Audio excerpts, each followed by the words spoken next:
Hey guys, അപ്പോൾ എല്ലാവരും അടിപൊളിയായിട്ട് എക്സാം എഴുതിയിട്ട് വന്നെന്ന് വിചാരിക്കുന്നത്. അപ്പോൾ നമുക്ക് ജസ്റ്റ് ഒന്ന് പേപ്പറിലൂടെ അനലൈസ് ചെയ്ത് പോകാം. അപ്പോൾ നമ്മൾ ഫസ്റ്റ് തന്നെ ഫിസിക്സ് എടുത്താൽ ഫിസിക്സ് വളരെ സിമ്പിളാണെന്ന് എൻ്റെ ഒരു അഭിപ്രായം. നല്ല രീതിയിൽ എല്ലാവർക്കും ചെയ്യാൻ പറ്റിയിട്ടുണ്ടെന്ന് വിചാരിക്കുന്നത്. കാരണം അത്ര സിമ്പിൾ ക്വസ്റ്റ്യൻ ആണ്. നമ്മൾ നല്ല രീതിയിൽ പഠിച്ചു പോയ ആൾക്കാർക്ക് എന്തായാലും നല്ല പെർഫെക്റ്റ് പേപ്പറാണ്. അത്ര സിമ്പിളാണ്. അതായത് നമ്മൾ തിയറി മാത്രം ഫോക്കസ് ചെയ്തിട്ട് പോയിട്ടുണ്ടെങ്കിൽ നല്ല രീതിയിൽ മാർക്ക് സ്കോർ ചെയ്യാൻ പറ്റും ഈ ഒരു പേപ്പറിൽ. അതുകൊണ്ട് സിമ്പിളായിട്ട് എക്സാം ആയിരുന്നു. എന്നെ സംബന്ധിച്ചിടത്തോളം എനിക്ക് അത്ര ബുദ്ധിമുട്ടൊന്നും നല്ല അടിപൊളിയായിട്ട് എനിക്ക് ഇഷ്ടപ്പെട്ട എക്സാം ആയിരുന്നു. പിന്നെ കുറച്ച് ആൾക്കാർക്ക് ഇങ്ങനെ ഒരു കൺഫ്യൂഷൻ അല്ലെങ്കിൽ തെറ്റിച്ചിട്ട് ഉള്ള അതായത് കെയർലെസ്നെസ് കൊണ്ട് തെറ്റിക്കാനുള്ള സാധ്യത എന്ന് പറയുന്നത് ഈ ഒരു ക്വസ്റ്റ്യൻ ഉണ്ടായിരുന്നു. കാരണം armature of A DC generator എന്ന് പറഞ്ഞത് ആർമേച്ചറിൻ്റെ ഇതാണ് ചോദിച്ചത്. അപ്പോൾ ആർമേച്ചർ ആകുമ്പോൾ എപ്പോഴും AC-ലാണ് ഉണ്ടാവുക.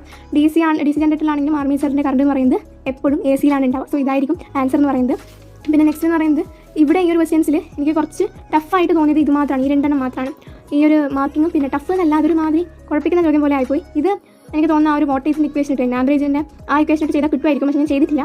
പിന്നെ ഈ ഒരു ഇത് എട്ടാമത്തെന്ന് വെച്ചാൽ സിമ്പിൾ സംഭവം ഡയഗ്രാം കോപ്പി ചെയ്തിട്ട് വരക്കാൻ, പക്ഷേ നമ്മളിതൊരു F-ലൂടെ വരച്ചിട്ടില്ല. അപ്പോൾ ഇതെങ്ങനെയാണ് എന്നുള്ള രീതിയിൽ ഒരു ഡൗട്ട് വന്നിട്ടുണ്ട്. പക്ഷേ F-ലൂടെ ഇങ്ങോട്ടേക്ക് പോയിട്ട് 2F-ൽ എത്തുന്നതായിട്ടാണ് ഞാൻ വരച്ചത്. പൊതുവെ അങ്ങനെയാണല്ലോ, എങ്ങനെയെങ്കിലും നമുക്ക് പ്ലേസ് അറിയാമല്ലോ, അപ്പോൾ അവിടെ എത്തണം എന്നാണ് വിചാരിക്കുന്നത്.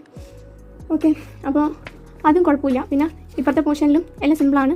ഇത്ര ഒന്നും ടഫ് ന്യൂമറിക്കലും കാര്യമൊന്നും ചോദിച്ചില്ല, ചുറ്റി വളർത്തൊന്നും ചോദിച്ചില്ല. ആ ഒരു മിററിൻ്റെ സിമ്പിൾ എന്ന് പറഞ്ഞാൽ ഫോക്കൽ ലെങ്ത് മാഗ്നിഫിക്കേഷൻ ഇത്രേ കാണാനുള്ളൂ. സിമ്പിൾ എന്ന് പറഞ്ഞാൽ സിമ്പിളായിരുന്നു. പിന്നെ ഇതിൽ കുറച്ച് പേർക്കെങ്കിലും ഒരു ഡൗട്ട് വന്നിട്ടുണ്ടാവും ചില കാര്യങ്ങളെല്ലാം.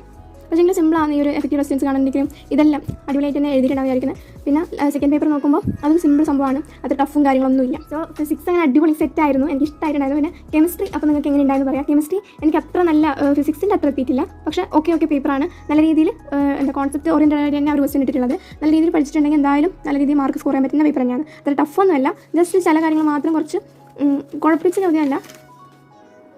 അതായത് നല്ല രീതിയിൽ നമ്മൾ അത്രയും പ്രാക്ടീസ് ആയിട്ട് പഠിച്ചിട്ടുണ്ടെങ്കിൽ നമുക്ക് എന്തായാലും നല്ല രീതിയിൽ എഴുതാൻ പറ്റുന്ന ഒരു പേപ്പർ തന്നെയാണ്. അതുകൊണ്ട് കുഴപ്പമൊന്നും ഉണ്ടായിട്ടില്ല.